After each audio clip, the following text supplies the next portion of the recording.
Hi hello வணக்கம் மக்களே, welcome back to my channel. இன்னைக்கு இட்லி கடையோட படத்தோட எக்ஸ்பிளேஷன் தான் பார்க்க போகிறோம். ரொம்ப ஷார்ட்டாக சீக்கிரம் கதையோட கருவை மட்டும் பார்த்துட்டு வந்துடலாம். இந்த படம் யார் யாரெல்லாம் பார்க்கலையோ அவங்க இந்த கதையை தெரிஞ்சுக்கணும்னு நினைக்கிறவங்க மேற்கொண்டு இந்த வீடியோ கண்டினியூ பண்ணுங்கள். இது ஒரு ஃபீல் குட் மூவி. வாங்க டைம் வேஸ்ட் பண்ணாமல் நம்ம சீக்கிரம் கதைக்குள்ளே போகலாம். படத்தோட ஸ்டார்டிங் சீன்லேயே சிவனேசன் இட்லி கடைங்கிற ஒரு கடையை காட்டுறாங்க.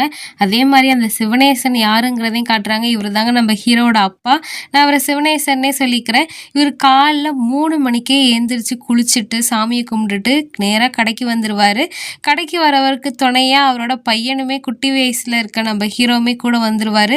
வந்தவர் கடையை நல்லா சுத்தம் பண்ணிட்டு சாமி கும்பிட்டுட்டு மாவரைக்க ஆரம்பிக்கிறாரு. அந்த காலத்துல கிரைண்டர்லாம் கிடையாது இல்லையா, ஆட்டுக்காலில் தான் மாவரைக்கிறாரு.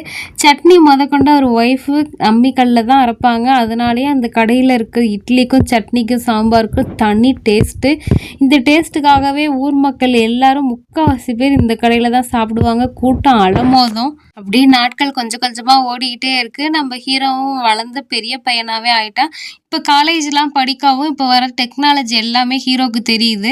அப்பா அம்மா இன்னும் ஆட்டுக்கல்ல மாவு அரைச்சிக்கிட்டு அம்மிக்கல்ல இன்னும் சட்னியெல்லாம் அரைச்சிட்டு கஷ்டப்பட்டுக்கிட்டு இருக்காங்களேன்னு சொல்லிட்டு புதுசாக மார்க்கெட்டுக்கு வந்த மாவரைக்க வந்த கிரைண்டரை வீட்டுக்கு வாங்கிட்டு வந்து இதில் இனிமேல் மாவரைச்சிக்கலாம்ப்பா, இதில் ரொம்ப கஷ்டம்லாம் பட தேவையில்ல அப்படின்னு சொல்லவும் சரின்னு இதில் மாவரைச்சி சாப்பிட்டு பார்க்குறாங்க. அந்த அளவுக்கு டேஸ்ட் இல்லை. இதெல்லாம் வேணாப்பா, நம்ம கையில் எப்போதும் அரைக்கிற மாதிரியே அரைச்சாதான் பக்குவம் தெரியும், சுவையும் நல்லாயிருக்கும், இதெல்லாம் வேணான்னு சொல்லி விட்டுடுறாங்க.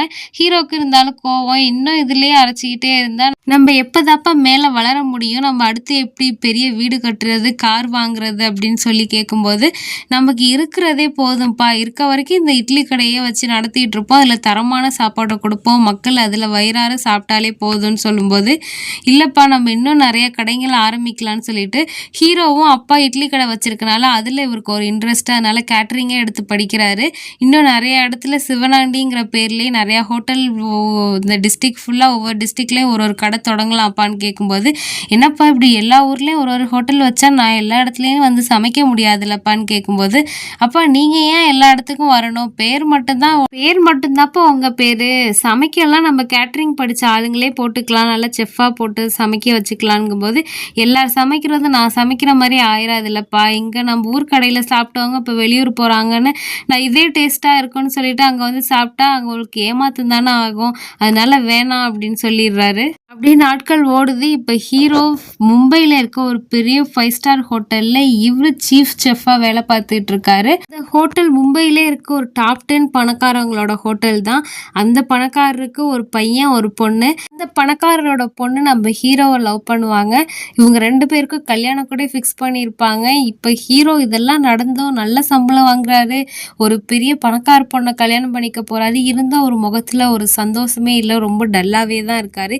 என்ன பிரச்சனைன்னு பார்த்தீங்கன்னா அவங்க அம்மா அப்பாவுக்கு கால் பண்ணி இது மாதிரி கல்யாணத்துக்கும் என்கேஜ்மெண்ட்டுக்கும் வாங்கன்னு கூப்பிட்டுருப்பாரு. ஏன்னா இந்த பணக்காரரு கிராமத்துலலாம் போய் கல்யாணம் வைக்க முடியாது, நம்ம மும்பையிலே மேரேஜ் ஃபிக்ஸ் பண்ணிக்கலாம், பெரிய பெரிய கோடீஸ்வரவங்களுக்குலாம் இன்வைட் பண்ணணும், அதுக்கு தேவையான வசதியெல்லாம் இங்கே தான் இருக்குன்னு சொல்லிட்டு இங்கேயே அரேஞ்ச் பண்ணியிருப்பாங்க. இதுக்கடையில் அந்த பணக்காரரோட பையனை காட்டுறாங்க. இவர் பேரை நான் அருண்னே சொல்லிக்கிறேன். அப்பா பெரிய பணக்காரராக இருந்தாலும் அருண் கொஞ்சம் பொறுப்பே இல்லாமல் தான் நடந்துக்குவார். ஏன்னா தாய் இல்லாத பையன்னு சொல்லிட்டு ரொம்பவே செல்லம் கொடுத்து தான் அந்த பணக்காரர் அருணை வளர்த்துருப்பாரு. ஒரு வார்த்தை கூட திட்ட மாட்டார், அடிக்க மாட்டார், பையன் எது கேட்டாலும் ஓகே தான். இதுக்கடையில் அந்த பணக்காரர் வேற பையன் கிட்ட நம்ம ஹீரோவை பற்றி கம்பேர் பண்ணி பேசிக்கிட்டே இருப்பார். நம்ம ஹீரோ எவ்வளோ டேலண்டடாக இருக்கான், எவ்வளோ கீழேருந்து இவ்வளோ உயரத்துக்கு வந்திருக்கான், நீ என்ன பொறுப்பே இல்லாமல் இருக்கியே அப்படி இப்படின்னு சொல்லி பேசவும் இவருக்கு ஹீரோ மேலே ஆல்ரெடி வெறுப்பாக இருக்கும். இதில் அப்பா வேற அடிக்கடி ஹீரோ கூட நம்மளை கம்பேர் பண்ணி பேசுகிறாரேன்னு சொல்லிட்டு ஹீரோ மேலே இன்னும் வெறுப்பு அதிகமாகிக்கிட்டே தான் இருக்கு அருணுக்கு. ஹீரோவுமே அவங்க அம்மாவுக்கு ஃபோன் பண்ணி கேட்குறாங்க, என்னம்மா அப்பா வரேன்னு சொல்லிட்டாரா கல்யாணத்துக்குன்னு கேட்கும்போது இந்தப்பா நீயே அப்பாட்ட பேசுன்னு சொல்லிட்டு ஹீரோவோட அம்மாவை அவங்க அப்பா கிட்ட ஃபோனை கொடுக்குறாங்க. ஹீரோட அப்பாவை அப்போ என்னால் இவ்வளோ தூரம் வர முடியாதுப்பா, எனக்குலாம் வயசாயிடுச்சு, மாடிப்படி ஏறி அங்கே இங்கே பஸ் எல்லாம் ஏறி வர முடியாது அப்படின்னு சொல்லவும் ஹீரோவுக்கு ரொம்ப வருத்தமாயிருது. சரின்னு சொல்லிட்டு இவரும் ஃபோனை வச்சுட்டு ஃபீல் பண்ணிகிட்டு இருக்காரு. அப்படியே நாட்கள் போகுது. கல்யாணத்துக்கான ஏற்பாடெல்லாம் மும்மரமாக நடந்துகிட்டு இருக்கு. பெரிய பெரிய விஐபிக்கெல்லாம் இன்வைட் பண்ணிகிட்டு இருக்காங்க. இதுக்கிடையில் மறுபடியும் ஒரு நாள் திடீர்னு அம்மா கிட்டேருந்து கால் வருது. ஹீரோவுமே என்னாச்சுமா, என்ன கல்யாணத்துக்கு வர அவர் ஓகே சொல்லிட்டாரா அப்பான்னு சொல்லிட்டு ஆர்வமாக ஹீரோ கேட்க, இல்லைப்பா அப்பா தவறிட்டாரு, நீ ஊருக்கு வந்து தேவையான சடங்கெல்லாம் பண்ணி முடிச்சுட்டு போப்பான்னு சொல்லவும் ஹீரோக்கு பயங்கர வருத்தம். இதை பற்றி அந்த பணக்கார்ட்ட சொல்லவுமே அவரும் ஃபீல் பண்ணுறாரு. ஹீரோவை பார்த்து எங்களால் வர முடியாது, கல்யாண வேலைலாம் நிறைய டைட்டாக இருக்கனால நாங்கள் அந்த கல்யாண வேலைலாம் பார்த்துக்கிட்டு இருக்கோம், நீங்கள் போய் தேவையான சடங்கெல்லாம் பார்த்துட்டு வாங்க மாப்பிள்ளன்னு சொல்லிட்டு பணக்காரரும் ஹீரோவை வழி அனுப்பி வைக்கிறாரு.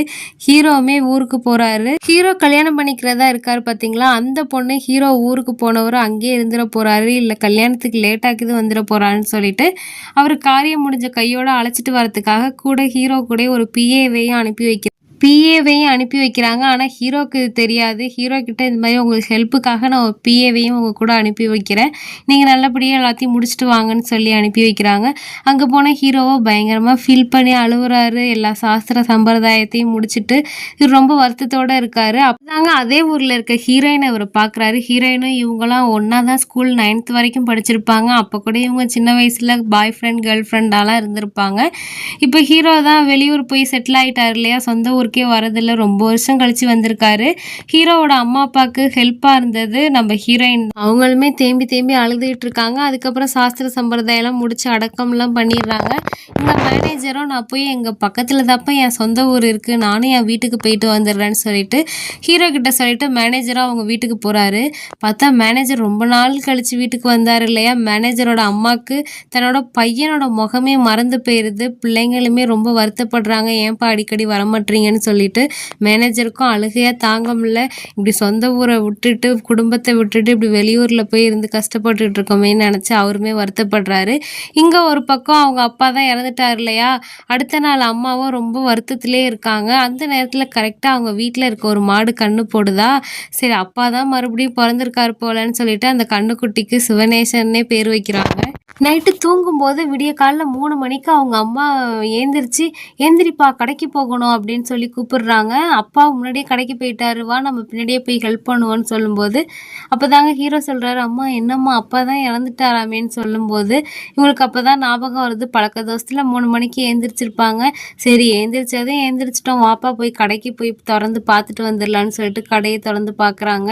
இவங்க 2 பேரும் எப்படி இந்த கடையை கட்டினாங்க, இந்த கடை எப்படிலாம் நடந்துச்சுங்கிறதெல்லாம் யோசிச்சு பார்க்குறாங்க. பத்தாவதுக்கு ஹீரோட அம்மா வந்து, உங்கள் அப்பாவோட ஆன்மா இந்த கடையே சுற்றி வர மாதிரி இருக்குப்பா, சரி வா வீட்டுக்கு போகலான்னு சொல்லிட்டு வந்து படுத்தவங்க ஏந்திரிக்கவே இல்லை. அவரோட கணவரோட நினப்பிலே அப்படியே இறந்து போயிடுறாங்க. இந்த இன்ஃபர்மேஷன் அந்த பணக்காரோட ஃபேமிலிக்குமே தெரியும். அவங்களும் வருத்தப்படுறாங்க. இருந்தாலும் சம்பிரதாயத்தெல்லாம் முடிச்சுட்டு சீக்கிரம் வந்திருப்பான்னு சொல்கிறாங்க. ஏன்னா கல்யாணம் குறிச்ச டேட்டில் நடக்கணும், பெரிய பெரிய விஐபிக்கெலாம் இன்வைட் பண்ணியிருக்கோம், மறந்துடாதுன்னு சொல்கிறாங்க. ஹீரோக்கு ரொம்ப வருத்தம், அம்மா அப்பா 2 பேருமே இறந்துட்டாங்களேன்னு சொல்லிட்டு. இதுக்கிடையில் ஹீரோ வந்து அந்த ஒரு பணக்கார பொண்ணை கல்யாணம் பண்ணிக்கிறதா என்கேஜ்மெண்ட் வரைக்கும் நடந்திருக்கோம் இல்லையா, அந்த பொண்ணு மேனேஜருக்கு ஃபோன் பண்ணி அவன் பாட்டுக்கு ஊர்லேயே இருந்துட போகிறான், எப்படியாவது அவனை பேசி அழைச்சிட்டு வந்துடுறியான்னு சொல்லிட்டு மேனேஜர்கிட்ட பேசிகிட்டு இருக்காரு. பத்தாவதுக்கு அவங்க அப்பா வச்சு நடத்திட்டு இருந்த இட்லி கடையை அதே ஊரில் அந்த கடைக்கு ஆப்போசிட்டில் ஒருத்தர் போட்டியாக பரோட்டா கடை திறந்துருக்காரு. அந்த ஓனர்கிட்ட நாங்கள் பேசியிருக்கோம், நல்ல அமௌண்ட்டுக்கு அந்த கடையை வாங்கிக்கிறேன்னு சொல்லியிருக்காரு. அதனால் சீக்கிரம் அங்கே இருக்க சொத்து பத்தெல்லாம் விற்றுட்டு வர சொல்லி, ஏன்னா அவர் ரிலேட்டடாக ஏதாவது அங்கே சொத்து பத்து இருந்துச்சுன்னா நான் இங்கேயே இருக்க போகிறேன்னு இருந்துட போகிறாருன்னு சொல்லிட்டு மேனேஜருக்கு ஐடியா கொடுக்கவும் மேனேஜரும் அதை பற்றி ஹீரோ கிட்ட சொல்கிறாரு. சரி நல்ல அமௌண்ட்டுக்கு கேட்குறாரே வித்துடலான்னு சொல்லிட்டு சைன் போடுற வரைக்கும் போயிடுறாங்க அந்த புரோட்டா கடைக்கார்ட்ட. கடைசி நேரத்தில் அவருக்கு மனசு கேட்கல, ஏன்னா அப்பாவோட மூச்சு இப்போ எல்லாத்துலேயுமே அந்த இட்லி கடை தான் நிரம்பி இருக்கும். அவர் அந்த இட்லி கடையை தான் உயிராக நினச்சிருப்பாரு. அப்பா ஆசைப்பட்டு நடத்தின கடை, இதை கொடுத்துடக்கூடாதுன்னு அவருக்கு ஒரு எண்ணம். அதனால் கடைசி நேரத்தில் வேணான்னு சொல்லிட்டு விற்காமல் வந்திருப்பார். இந்த விஷயம் வந்து ஹீரோயினுக்கு தெரியாது இல்லையா, அவங்க வந்து பயங்கரமாக சண்டை போடுறாங்க. உன் அப்பாவும் அம்மாவே நீ பொறுப்பாக பார்த்துக்க கூட இல்லை, வெளியூருக்கு போயிட்ட, அட்லீஸ்ட் அவங்க ஆசையாக வச்ச கடையை கூட நீ வித்துட்டியே அப்படின்னு சொல்லிட்டு கோமா சண்டை போட்டுட்டு இருக்கும்போது தான் ஹீரோ சொல்கிறாரு, இல்லை நான் அந்த கடையை விற்கலன்னு சொன்னோன்னே இப்போ தான் உங்களுக்கு நிம்மதியாகுது. இன்னொரு பக்கம் ஹீரோ கல்யாணம் பண்ணிக்கிறதா ஒரு பொண்ணு இருந்தாங்க இல்லையா, அந்த பணக்கார பொண்ணு ஃபோன் அடித்து மேனேஜர்கிட்ட பயங்கரமாக சண்டை போடுறா. எதுக்கு அவன் கடைசி நேரத்தில் கடையை விற்கலன்னு சொல்லிட்டான், இது ஷாக்காக இருந்தால் அந்த ஊரில் இருந்துட போகிறான், எப்படியாவது ஹீரோவை அழைச்சிட்டு மும்பை வந்துடுங்கன்னு சொல்லிட்டு மேனேஜருக்கு அதிக ப்ரெஷர் கொடுத்துக்கிட்டு இருக்காங்க. மேனேஜருமே நான் எவ்வளோ சொல்லி பார்த்துட்டேம்மா, அவரு தான் கேட்க மாட்றாரு. நீங்க வேணா சார்கிட்டயே பேசிடுங்கன்னு சொல்லி கைய விரிச்சிடுறாரு. சரின்னு அந்த கல்யாணம் பண்ணிக்க போற பொண்ணு நேரா ஹீரோக்கே கால் பண்ணி, "இங்க மேரேஜ் கிட்ட நெருங்கிக்கிட்டே இருக்கு. நீ வரியா இல்லையா?" அப்படின்னு கேட்கும்போது, "உனக்கு புரியுதா இல்லையா? இதே உங்க அம்மா, அப்பா இறந்திருந்தா, நீ இந்த மேரேஜுக்கு என்னை ஏற்பாடுலாம் பார்த்துக்கிட்டு இருப்பியா?" அப்படின்னு கேட்கும்போது, அவங்களும் கேட்குறாங்க, "இப்ப டேட்லாம் தள்ளி வைக்க முடியாது. நீ என்ன பேசிட்டு இருக்கங்கும்போது" ஹீரோவுக்கு கோவம் வந்துருது. ஏன்னா என் அம்மா அப்பா 2 பேருமே இறந்துட்டாங்க. உங்களுக்கு கல்யாணம் தான் முக்கியம். உங்க கௌரவம் தான் முக்கியமான்னு சொல்லிட்டு, இவரு நான் வர முடியாதுன்னு சொல்லிடுறாரு. இத பக்கத்துல இருந்தே கேட்ட அந்த பணக்காரரும், பணக்காரரோட பையனான அருணுமே கோவப்படுறாங்க. ஃபோன வாங்கி இவங்க பேச ஆரம்பிக்கிறாங்க. "என்னப்பா இந்த நேரத்துல வர முடியாதுன்னு சொல்ற? உனக்கு இந்த கல்யாணத்துல விருப்பம் இருக்கா? வர முடியுமா? முடியாதான்னு?" சொல்லிட்டு பணக்காரரும் கேட்கவ, "எனக்கு இந்த கல்யாணத்துல விருப்பம் இல்ல. என்னால வர முடியாது சார். சாரின்னு" சொல்லிட்டு ஃபோன கட் பண்ணிடுறாரு. அதுக்கப்புறம் இனிமேல் நான் அங்க போறதா இல்லன்னு சொல்லிட்டு மேனேஜர்கிட்டயுமே சொல்றாரு. "நீங்க வேணா கிளம்பி போங்கன்னு" சொல்லும்போது, "எப்பா நான் மட்டும் எப்படிப்பா போவேன்? என்னோட ஃபேமிலியே என்னைய மறந்தே போயிட்டாங்க. அப்படி என்ன நம்ம போய் குடும்பத்தையும், ஊரையும் விட்டுட்டு அங்க காசுக்காக வேலை பார்த்துட்டு இருக்கணும். இனிமேல் ஏதோ கைக்கு வர வருமானத்துல வச்சு குடும்பத்த நடத்திட்டு என் குடும்பத்தோட இங்கேயே இருக்கலான்னு முடிவு பண்றேன்ப்பான்னு" சொல்லிட்டு மேனேஜருமே திரும்ப போற ஐடியால இல்ல. ஹீரோ வந்து இப்ப என்ன நினைக்கிறாருன்னு பார்த்தீங்கன்னா, அவங்க அப்பா உயிரா நெனச்ச அந்த இட்லி கடைய திரும்ப இவரு நடத்தலான்னு சொல்லிட்டு, அந்த இட்லி கடைக்கு போய் எல்லாத்தையும் சுத்தம் பண்ணி போர்டெல்லாம் பழசா இருக்கனால போர்ட்லாம் பெயிண்ட் அடிச்சு மாத்திட்டு இருக்காரு. காலைல 3 மணிக்கே குளிச்சு கிழிச்சிட்டு கடைக்கு போறாரு. போய் அவங்க அப்பா ஆட்டுக்கல்ல ஆட்டி சுடுற மாரி இவரும் ஆட்டுக்கல்ல ஆட்டுறாரு. இவரு ஏதோ ஈஸியான வேலைன்னு நெனச்சு ஸ்டார்ட் பண்ணியிருப்பாரு போல. ஆரம்பிச்சு 10 நிமிஷம் கூட ஆகல. அதுக்குள்ள கை, கால், முதுகெல்லாம் வலிக்க ஆரம்பிக்குது. மாவு கொஞ்சம் கூட அரைப்படல. இவருக்கா ஐயையோ! முடியலையேன்னு சொல்லிட்டு இவரும் கஷ்டப்பட்டு அரைச்சிட்டு இருக்காரு. கரெக்ட்டா அந்த நேரத்துல ஹீரோயினுமே வந்துடுறாங்க. நான் ஹெல்ப் பண்றேன்னு சொல்லிட்டு, "நீங்க நவருங்க நான் ஆட்டுறேன்னு" சொல்லிட்டு அவங்க ஆட்டுறாங்க. அவங்களாலயும் முடியல. எப்படியோ ஒரு வழியா மணிக்கணக்கா 2 பேரும் மாத்தி மாத்தி ஆட்டி மாவு அரைச்சிடுறாங்க. மாவு அரைச்சு இட்லி சுட்டு சட்னியும் அரைச்சிடுறாங்க. ரெகுலரா அந்த கடைக்கு ஒருத்தர் சாப்பிட வருவாரு. அவரு வந்து இன்னைக்கு சாப்பிட்டு பார்த்துட்டு எப்படி டேஸ்ட் இருக்குன்னு சொல்லிட்டு ஹீரோவும் ஆவலா வெயிட் பண்ணிட்டு இருக்காரு. பார்த்தா, "உங்க அப்பாவோட டேஸ்ட்டு உனக்கு வரலப்பா. ஏதோ நல்லா இருக்குங்கிற மாரி தான்" சொல்றாரு. ஹீரோவுக்கு வருத்தம். என்னடா இது எல்லாமே அதே மாரி தான் ட்ரை பண்ணோம். ஏன் அப்பா சுட்ட டேஸ்ட்டு வரலேன்னு சொல்லிட்டு ஃபீல் பண்றாரு. பத்தாததுக்கு மேனேஜருமே ஹீரோ கூடயே இருக்காரு. "நான் உன் கடையில உன் கூடயே ஏதாவது ஹெல்ப் பண்றேன்ப்பா. எனக்கு ஏதாவது சம்பளத்த போட்டு குடுன்னு" சொல்லிட்டு மேனேஜர் ஹீரோக்கே ஹெல்ப்பா கூடயே இருக்காரு. ஹீரோ கடைக்கு சாப்பிட வந்த மக்கள் எல்லாருமே, "உங்க அப்பாவோட டேஸ்ட்டு இல்லப்பா" அப்படின்னு சொல்லிட்டு தான் போறாங்க. பத்தாததுக்கு ஊர் மக்கள் எல்லாருமே, "அவங்க அப்பா இந்த கடைய எப்படி நடத்திட்டு இருந்தாரு? என்ன டேஸ்ட்டா இருந்தது? இந்த பையன் கடைய தொறந்து அவர் பேரே கெடுத்துருவான் போல" அப்படின்னு சொல்லிட்டு வேற ஊர் மக்கள்லாம் ஒரு சைடு பேசிட்டு இருக்காங்க. கொஞ்சம் கொஞ்சமா கடைக்கு வர கூட்டமுமே குறையுது. ஹீரோவுக்கு ரொம்ப வருத்தம். என்னடா பண்றதுன்னு சொல்லிட்டு சோகத்தோட போய் கோயில்ல சாமி கும்பிடுறாரு. கும்பிட்டுட்டு அடுத்த நாள் நைட்டு படுத்து தூங்கிட்டு இருக்கும்போது, அவங்க அப்பா இறந்த அன்னைக்கு ஒரு கன்னுக்குட்டி பொறந்திருக்கும் இல்லையா? அந்த கன்னுக்குட்டி வந்து காலைல 3 மணிக்கு ஹீரோவ எழுப்புற மாரி இருக்கு. இவரும் எந்திரிச்சு பார்க்குறாரு. அவங்க அப்பாவே எழுப்பி விட்ட மாரி நெனச்சு, இவரும் காலைலயே குளிச்சுட்டு சாமியெல்லாம் கும்பிட்டுட்டு, எப்போதும் ஃபேண்ட் சட்டை தான் போடுவார் இல்லையா? இந்த தடவ இவருக்கு ஏதோ ஒண்ணு தோணியிருக்கு. அதனால வேட்டி சட்டை போட்டுக்கிட்டு பயபக்தியோட கடைக்கு போறாரு. கடையிலயும் போய் சாமி கும்பிட்டுட்டு வழக்கம் போல இவரும் ஆட்டுக்கல்ல எடுத்து அரிசி அரைக்க ஆரம்பிக்கிறாரு. எப்போதும் போல இல்லாம இன்னைக்கு ஒரு சந்தோஷத்தோட செய்றாரு. ஏன்னா, அவங்க அப்பாவே வந்து இன்னைக்கு எழுப்பி விட்ட மாரி இவருக்கு ஒரு ஃபீலு. ஸோ, எப்போதும் ரெகுலரா ஒருத்தர் மட்டும் சாப்பிட வருவார் இல்லையா? அவரு இன்னைக்கு சாப்பிட்டு பார்த்துட்டு நம்ம ஹீரோவ பார்த்து ஹீரோட அப்பா பேர சொல்லி கூப்பிடுறாரு. இத விட இவருக்கு வேற என்ன பாராட்டு வேணும்? அவங்க அப்பாவோட டேஸ்ட்டு அப்படியே வந்துருச்சுன்னு நெனைக்கிறேன். ஹீரோவுக்கும் ரொம்ப சந்தோஷம். ஹீரோயினுக்குமே ரொம்ப சந்தோஷம். இப்படி இவங்க சந்தோஷத்துல திகச்சு நிக்கும்போது, கடைக்கு வெளியில யார்றா நிக்கிறான்னு பார்த்தா, அந்த பணக்காரரோட பையனான அருண் தான் வந்திருப்பாரு. ஏன்னா, ஹீரோ கல்யாணத்த நிறுத்தியிருப்பாரு இல்லையா? அதனால பிரச்சனை பண்றதுக்காகவே வந்திருப்பாரு. ஹீரோவ போட்டு அடி அடின்னு அடிச்சு பிரச்சனை பண்றாரு. ஊர் மக்கள் எல்லாம் வேடிக்கை தான் பார்க்குறாங்களே தவிர, ஹீரோவுக்கு சப்போர்ட்டா யாருமே வரல. இதனால ஹீரோக்குமே கவலையா இருக்கு. நம்ம ஊர் மக்களே நமக்கு சப்போர்ட் பண்ண வரமாட்றாங்களேன்னு சொல்லிட்டு, இவரும் பத்தாததுக்கு அருண போட்டு அடி அடின்னு அடிச்சதுல அதுல அவருக்கு கால் உடைஞ்சிருது. இப்போ ஹாஸ்பிட்டல்ல ட்ரீட்மெண்ட்ல தான் இருக்காரு. இந்த விஷயம் தெரிஞ்ச பணக்காரர் நேரா ஊருக்கு வந்துடுறாரு. அவர் பொண்ண அழைச்சிட்டு வந்து. பத்தாததுக்கு தனுஷையும் நேரா நம்ம ஹீரோவையும் நேரா போய் பார்த்து, "என் பையன் ரொம்ப கோவக்காரன்ப்பா. நீ அடிச்சனால உன்னை பழி வாங்கணும்னு சொல்லிட்டு வெறியோட இருக்கான். அதனால நீ எப்படியாவது இந்த ஊர காலி பண்ணிட்டு போயிறேன்னு" கேட்கும்போது, ஹீரோ "அதெல்லாம் முடியாது சார். நான் இந்த ஊர்ல தான் இருப்பேன்னு" சொல்லிட்டு ஸ்ட்ராங்கா இருக்காரு. இருந்தாலும் ஹீரோவுக்கு வருத்தம். அவங்க அப்பா யாரையுமே அடிக்கக்கூடாதுன்னு சொல்லிட்டு அகிம்சை முறையில வளர்த்துருப்பாரு. இருந்தாலும் அப்பா பேச்ச மீறி அவங்க கூட சண்டை போட்டோமேன்னு சொல்லிட்டு இவருக்கு கொஞ்சம் வருத்தம் இருக்க தான் செய்யுது. இங்கே ஒரு பக்கம் ஹீரோவும் ஹீரோயினும் சேர்ந்தே ஊர்ல எல்லாம் சுற்றிட்டு இருக்காங்க இல்லையா, கடைக்கு சேர்ந்து போகிறது என்ன சேர்ந்து சமைக்கிறது என்னன்னு சொல்லிட்டு. அதனால ஊர் மக்கள் எல்லாம் அவங்க 2 பேரையும் சேர்த்து வச்சு தப்பாக பேச ஆரம்பிக்கிறாங்க. பத்தாததுக்கு இந்த விஷயம் அந்த புரோட்டா கடை ஓனருக்குமே தெரிய வருது. இந்த புரோட்டா கடைக்காரருக்கு நம்ம ஹீரோயின் மேலே ஆல்ரெடி ஒரு கண்ணு. இவர் ஹீரோயினை கல்யாணம் பண்ணிக்கலான்னு இருந்திருப்பாரு. இப்போ இவங்க 2 பேரையும் வச்சு ஊரில் எல்லாம் சேர்ந்து பேசுகிறாங்களேன்னு சொல்லிட்டு இவருக்கு ஹீரோ மேலே வேற கோவம். கடையில் ஹாஸ்பிட்டல்லேருந்து டிஸ்சார்ஜ் ஆகி வந்த அருணும் நேராக ஹீரோவை அட்டாக் பண்ணுறதுக்கு தான் வராரு. ஹீரோ ஒரு இடத்துல வசமாக கிடைக்கவும் ஹீரோவை போட்டு அடி அடின்னு அடிக்கிறாரு. ஆனால் ஒரு அடி கூட ஹீரோ திரும்ப அடிக்கவே இல்லை. இதில் அருணுக்கு இன்னும் கோவம், என்னடா ஒரு அடி கூட திரும்ப அடிக்க மாட்டுற, திரும்ப அடிடான்னு சொல்லி அடிச்சுக்கிட்டே இருக்காரு. இப்போ ஊர் மக்கள்லாம் வேற பக்கத்தில் வர மாதிரி தெரியவும் இவனை தூக்கிட்டு போங்க, நம்ம இடத்துல வச்சு அடிக்கலான்னு சொல்லிட்டு ஹீரோவை தூக்கிட்டு போகிறாங்க. மேனேஜர் அந்த சைடாக வந்தவர் ஹீரோட துண்டும் பக்கத்தில் ரத்த கரையும் கிடக்கிறத பார்த்தவர் கண்டிப்பாக அருண் தான் ஏதோ பண்ணியிருப்பான் அப்படின்னு சொல்லிட்டு ஊர் மக்கள் எல்லாரையும் அழைச்சிக்கிட்டு அந்த பணக்காரர் இப்போ அந்த ஹீரோட ஊர்லேயே ஒரு ஹோட்டலில் தங்கியிருப்பாரு. அந்த ஹோட்டல் முன்னாடி போய் முற்றுகையிடுறாங்க. இது மாதிரி நீங்கள் தான் கடத்தி வச்சிருக்கீங்க, இப்போ ஹீரோ வந்தே ஆகணும்னு சொல்லிட்டு ஊர் மக்கள் எல்லாம் சேர்ந்து பிரச்சனை பண்ணுறாங்க. இடையில அருண் விஜய் சும்மா இல்லாமல் ஹீரோவை போட்டு அடி அடின்னு அடித்தது இல்லாமல் கண்ணால் வேற ஷூட் பண்ணி ஒரு ஓரமாக தூக்கி போட்டு வந்திருப்பாங்க. ஊர் மக்கள் எல்லாம் இங்கே ஒரு பக்கம் பிரச்சனை பண்ணிகிட்டு இருக்கப்ப ஒரு இடத்துல கழுகெல்லாம் சூழ்ந்து கத்திக்கிட்டு இருக்கதை கவனிச்சவங்க நேராக அந்த இடத்துக்கு போய் பார்த்தா ஹீரோ தான் அங்கே கிடக்குறாரு. நல்ல விலங்கு ஹீரோட உயிருக்கு எந்த பிரச்சனையும் இல்லை, ஹாஸ்பிட்டல்லையும் சேர்த்துடுறாங்க.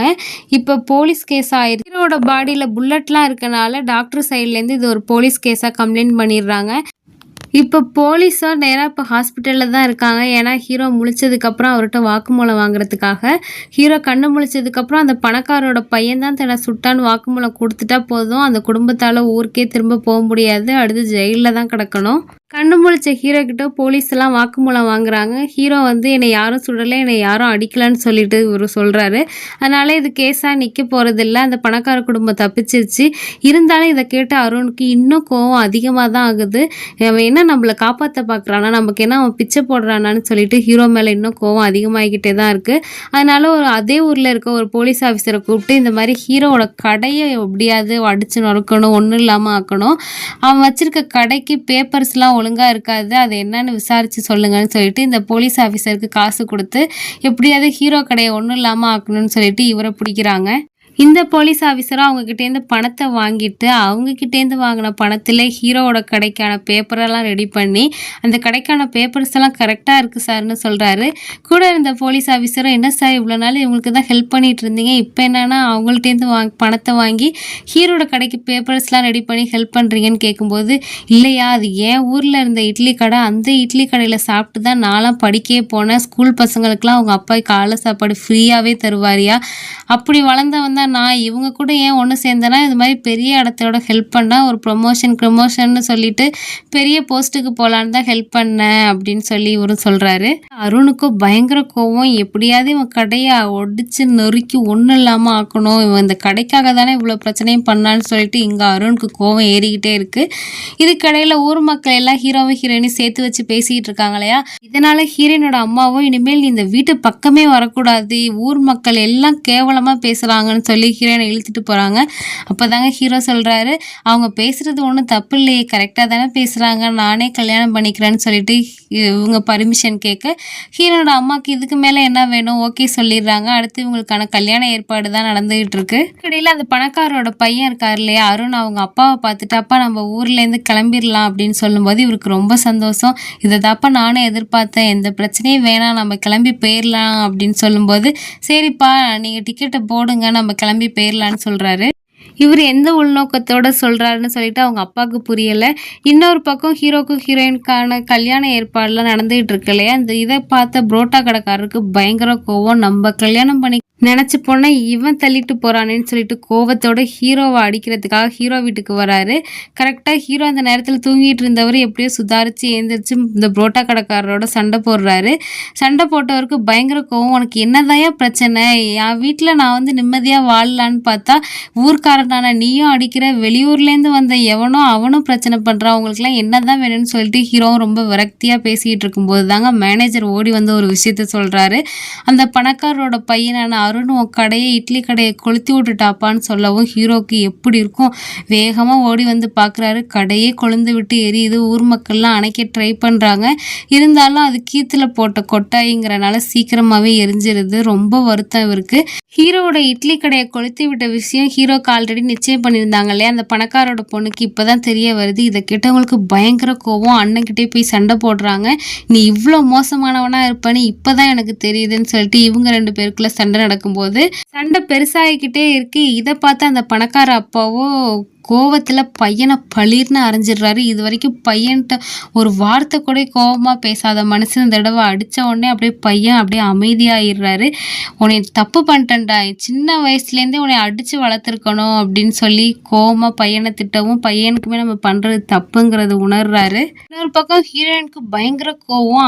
ஆசையாக அவங்க அப்பாவோட இட்லி கடையை வச்சு நடத்தலான்னு பார்த்தா அப்படி கோயில் மாதிரி நினச்ச கடையை கொளுத்தி விட்டுட்டாங்களேன்னு சொல்லிட்டு ஹீரோவை போய் நீ அவங்கள ஒரு வழி இல்லைன்னு பார்த்துருன்னு சொல்லவும் ஹீரோ அதெல்லாம் வேணாம், அகிம்சை வழியை தான் எங்கள் அப்பா எனக்கு சொல்லி கொடுத்துருக்காரு, இது என்ன செவரு தானே, மண் செவரு, நம்மளே எழுப்பிக்கலாம் அப்படின்னு சொல்லிட்டு இவங்க 2 பேரும் சேர்ந்தே இந்த கடையை மறுபடியும் கட்டுறாங்க. ஸோ மறுபடியும் கிரக பிரவேசம்லாம் பண்ணிட்டு இட்லி கடையை எப்போதும் போல் நடத்திட்டு இருக்கும்போது திடீர்னு பார்த்தா அந்த பணக்கார குடும்பம் மறுபடியும் இட்லி கடை வாசலில் நிற்குது. இப்போ என்னடா பிரச்சனை பண்ண வந்திருக்காங்கன்னு பார்த்தா அந்த பணக்காரர் அப்போ ரொம்ப நல்லவருங்க, என் பையன் பண்ணதுக்கெலாம் வந்துட்டு சாரி கேட்கணும்னு வந்திருக்கான்ப்பான்னு சொல்லவும் அந்த அருணும் வந்து சாரி கேட்குறாரு. பத்தாவதுக்கு ஹீரோ வந்து ஒரு பொண்ணை கல்யாணம் பண்ணிக்கிறதா இருந்தார் இல்லையா, அந்த பணக்காரோட பொண்ணு. அந்த பொண்ணு என் அண்ணன் பண்ணதுக்கெலாம் நீ ஒரு பனிஷ்மெண்ட் கொடுக்கணும் சரியா அப்படின்னு கேட்கும்போது நீங்கள்லாம் முதல்ல வாங்க கடைக்கு சாப்பிட்டு பாருங்கன்னு சொல்லிட்டு இவங்களுக்கெல்லாம் சாப்பாடு போடுறாரு. இவங்களும் சாப்பிட்டு பார்த்தவங்க பயங்கர டேஸ்ட்டாக இருக்குன்னு சொல்கிறாங்க. பத்தாவதுக்கு என் அண்ணனுக்கு பனிஷ்மெண்ட் கொடுக்க மறந்துடாதன்னு சொல்லவும் பனிஷ்மெண்ட் தானே கொடுத்துடலான்னு சொல்லிட்டு அருணை கூப்பிட்டு அந்த ஆட்டுக்கல்லில் மாவாட்ட சொல்கிறாங்க. அவரு பயங்கர ஜிம்பாடியாக இருந்தாலும் 5 நிமிஷத்துக்கு மேலே அவரால் தாக்கு பிடிக்க முடியல. அதுக்கு நீ கன்னத்துலேயே ஒரு அரை அரைஞ்சிக்கப்பா எனக்கு பதிலுக்கு, என்னால் இது முடியலைன்னு சொல்கிறேன். பார்த்து எல்லாரும் சிரிக்க இந்த மாதிரியான ஒரு ஹாப்பி எண்டிங்கோட இந்த படத்தை முடிக்கிறாங்க. Thank you so much friends.